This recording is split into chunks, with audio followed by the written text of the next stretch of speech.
నమస్తే, welcome to Andhraprabha.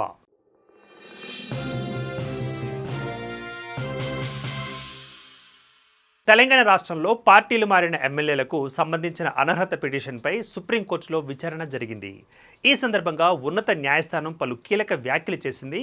విచారణ సందర్భంగా సుప్రీం ధర్మాసనం కీలక వ్యాఖ్యలు చేసింది.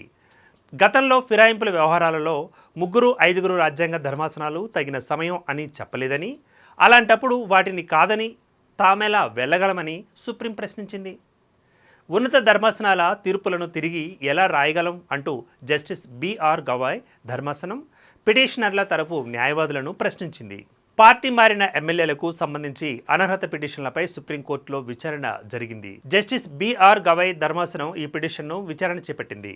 బీఆర్ఎస్ ఎమ్మెల్యే పాడి కౌశిక్ రెడ్డి తరపున సీనియర్ న్యాయవాది అరియామా వాదనలను వినిపిస్తున్నారు. ఇక 3 ఎమ్మెల్యేలపై వేర్వేరుగా ఫిర్యాదు చేసినా స్పీకర్ స్పందించలేదని, నోటీసు కూడా ఇవ్వలేదన్నారు. ఒక ఎమ్మెల్యే కాంగ్రెస్ పార్టీ తరపున లోక్సభ ఎన్నికల్లో పోటీ చేసి ఓడిపోయారని దానం నాగేందర్ గురించి ధర్మాసనం దృష్టికి తీసుకొచ్చారు న్యాయవాది. అటు తర్వాత కూడా బీఆర్ఎస్లోనే ఉన్నామంటున్నారని తెలిపారు. ఫిర్యాదులపై ఏం చేస్తారో 4 వారాల్లో షెడ్యూల్ చేయమని హైకోర్టు గతంలో ఆదేశాలు ఇచ్చిందని, అయినప్పటికీ స్పీకర్ పార్టీ మారిన వారికి నోటీసులు ఇవ్వలేదన్నారు. ఇక సుప్రీంకోర్టులో పిటిషన్ దాఖలు చేసి విచారణ సందర్భంగా ధర్మాసనం కొన్ని వ్యాఖ్యలు చేసిన తర్వాతే నోటీసు ఇచ్చారని అన్నారు. తాము ఫిర్యాదు చేసి దాదాపు ఏడాది పూర్తి అయిందని, ఇప్పటికీ స్పీకర్ షెడ్యూల్ కూడా చేయలేదని న్యాయవాది సుందరం కోర్టు దృష్టికి తీసుకువెళ్లారు. అయితే పార్టీ ఫిరాయింపులకు వార్షికోత్సవం అయిందా అని న్యాయమూర్తి జస్టిస్ గవాయ్ నవ్వుతూ చెప్పారు. స్పీకర్ క్వాష్ జ్యుడిషియరీ అధికారాలతో ఉన్నారని, రాజ్యాంగ పరిరక్షణకు కట్టుబడి ఉండాలని, రాజ్యాంగం కల్పించిన హక్కులు అధికారాలను కూడా పరిరక్షించాల్సిన బాధ్యత స్పీకర్పై కూడా ఉందని న్యాయవాది సుందరం అన్నారు. అలాంటి సందర్భంలో రాజ్యాంగ పరిరక్షకులుగా కోర్టులు జోక్యం చేసుకోవచ్చని చెప్పుకొచ్చారు. స్పీకర్ క్వాష్ జ్యుడిషియరీ అధికారాలతో ఒక ట్రిబ్యునల్గా స్పీకర్ వ్యవహరించాలని అన్నారు. స్పీకర్ అధికారాల్లోకి వెళ్లాలని, ఆయన విధుల్లో జోక్యం చేసుకోవాలని కోరడం లేదని, కానీ రాజ్యాంగ విధులు నిర్వర్తించాలని మాత్రమే తాము కోరుతున్నామన్న న్యాయవాది సుందరం వాదనలు వినిపించారు. ఈ సందర్భంగా ధర్మాసనం కొన్ని కీలక వ్యాఖ్యలు చేసింది. గతంలో ఇలాంటి వ్యవహారాలలో 3-5 రాజ్యాంగ ధర్మాసనాలు కూడా స్పీకర్ను తగిన సమయం అని స్పష్టంగా చెప్పలేదన్నారు.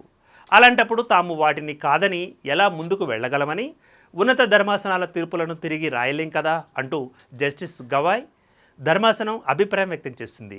ఇక న్యాయవాది సుందరం మాట్లాడుతూ తగిన సమయం అనే విషయంలో ఒక్కో కేసులో ఒక్కో విధంగా నిర్ణయాలు జరిగాయని అన్నారు. కానీ 3 నెలల్లో నిర్ణయం తీసుకొని అమలు చేయాలని ఒక తీర్పులో సుప్రీంకోర్టు చెప్పిందని ధర్మాసనం దృష్టికి తీసుకువెళ్లారు ఆయన. గతంలో రాజేంద్ర సింగ్ రాణా కేసులో కోర్టు జోక్యం చేసుకుందని, కేవలం 4 వారాల్లోనే నిర్ణయం కూడా జరిగిపోయిందని తెలియజేశారు. రాజేంద్ర సింగ్ రాణా కేసులో 3 నెలలు కాదని 4 వారాలే అని స్పష్టం చేయడంతో అనర్హత వేటు పడిందని ఆర్యామ సుందరం వెల్లడించారు. మరో కేసులో తగిన సమయం అంటే నిర్ణయం స్పీకర్ మాత్రమే తీసుకోవాల్సి ఉంటుందని చెప్పిందని చెబుతూ పాడి కౌశిక్ రెడ్డి తరపున న్యాయవాది అరియామ సుందరం వాదనలను ముగించారు. అనంతరం తదుపరి విచారణను సుప్రీం ధర్మాసనం వాయిదా వేసింది. బీఆర్ఎస్ తరపు న్యాయవాదులు సుమారు 2 గంటల పాటు సుదీర్ఘంగా వాదనలను వినిపించారు. సుప్రీంకోర్టులో బీఆర్ఎస్ తరపు వాదనలు ముగియగా తదుపరి విచారణను ధర్మాసనం ఏప్రిల్ 2కు వాయిదా వేసింది. ఏప్రిల్ 2న స్పీకర్, అసెంబ్లీ సెక్రటరీ తరపున న్యాయవాదులు కౌంటర్ వాదనలు వినిపించనున్నారు. ఏం జరగనుందో వేచి చూద్దాం.